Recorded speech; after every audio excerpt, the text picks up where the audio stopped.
Thanks so much for joining us here on this Tuesday at noon. Our top story takes us to Bowling Green, where jury selection begins with the first of two trials centered on Crystal Rogers' murder.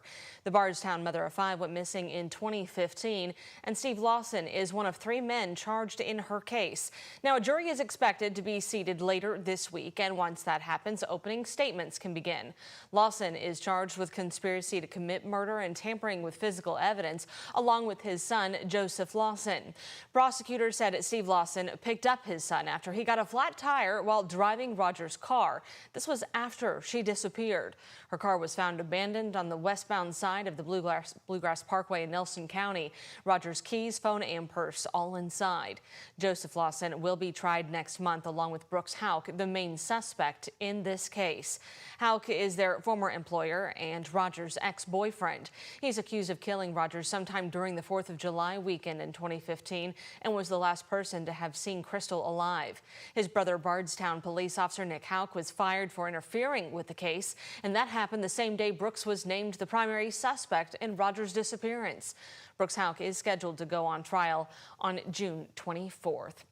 And new here at noon, Judge Charles Sims just ruled against cameras, finally, and for recording devices and cameras in the courtroom. Several members of Louisville media, including WHAS11, had filed an emergency motion requesting one camera be allowed, and that was shot down just about 2 hours ago by not only the judge, but also the defense and prosecution.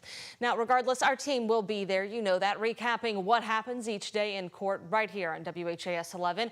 Our focus reporter, Shane McAllister, senior reporter Isaiah Kim Martinez, and anchor Doug Profit will all be leading the coverage. You can watch our in-depth breakdowns with our legal analyst Nick Mudd each night at 9:30 on WHAS 11+. Well, right now, Louisville Metro Police are investigating the death of a man found shot outside of a home in southwest Louisville. It happened in the 3500 block of Bells Lane near the Park Duval neighborhood shortly after midnight. And then hours later, a man found stabbed to death inside of a car on Liberty Bell Way in the Jacobs neighborhood. There are no known suspects in either of these cases, so if you have information related to any of them, you can call the anonymous tip line at 574-LMPD. A dreary Tuesday to start off with this work week, kind of looking pretty much the same all week long. Is that right, Matt? We're going to be in a bit of a mixed bag. You know, as we go throughout today, definitely we're tracking cloudy skies and these lingering showers that are going to be around for the next few minutes. But you'll notice the trend where they're really starting to break apart. We're going to be left behind with mostly cloudy skies and some of these light rain showers as we go throughout the rest of the afternoon. Closer to the evening time, there's a chance that we could see a redevelopment of some of those more longer lasting showers as we're tracking some moisture arriving in farther towards the south. But taking a look across the nation, you'll notice behind this cluster of clouds is a quieter pattern. This is going to be arriving as we head into the weekend. So we're going to get through some cloudy days, which include today and tomorrow and also parts of Thursday. But Friday and into the weekend, we'll be returning back to a more quiet, almost a summertime pattern. Right now across Louisville, the gray skies are with us, winds out of the northeast, and temperatures not that warm. We're in the lower 60s at the moment, and we're only forecasting temperatures to reach about the upper 60s, lower 70s later today. Rest of us still seeing the 60s across the map. Further on into southern Indiana, we're at 59 in Paoli, 63 Hodgenville, and 63 for you folks near Springfield. As we head later on into the afternoon time, you can expect these cloudy skies to stick around.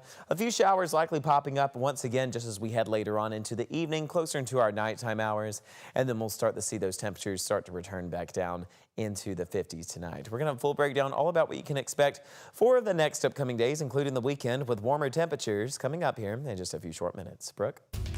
Matt, thank you. Community leaders and Metro Public Works crews in East Louisville are celebrating the construction of a new $1 million sidewalk project. Now take a look. That's the new pathway connecting the hills of Beckley Station subdivisions to the parklands of Lloyd's Fork over in eastern Jefferson County. Until today, residents living near that park struggled to get there due to narrow and winding rural roads, often requiring them to drive. This new sidewalk will boost accessibility for residents of Copperfield and Landis Lakes while also linking the parklands with the Middletown Eastwood Trail along Shelbyville Road. We almost hit $1 million with preliminary design, final design, and construction. It's 2,000 feet in length, little under half a mile. It's an 8-foot shared use path for multi-use pedestrians, cyclists, skateboarders, if you have any. The project, initially studied in 2022, progressed through multiple funding phases for utilities, right-of-way acquisitions, and other necessary improvements. Final funding was secured in this year's fiscal budget. Well, if you've been driving through downtown Louisville lately, you've probably noticed that more one-way streets are now two-way. It's part of a push to make Louisville streets safer and more accessible, but the changes come with an adjustment period. Our Alex Dieterer and photojournalist Aspen Hester show us the progress and the growing pains. We've been talking about these two-way conversions for more than a decade. From one-way to two-way, the city fulfilling its vow to make Louisville streets safer for everyone. Streets for People President Chris Glasser touting the collaboration between the Kentucky Transportation Cabinet and Louisville Metro Public Works, working together to turn multi-lane one-way streets into two-way streets. You're just getting traffic engineering that's geared more towards safety. So you're getting dedicated turning lanes on Jefferson Street. East Jefferson Street, West Oak Street, Melwood Avenue, all part of the completed conversions.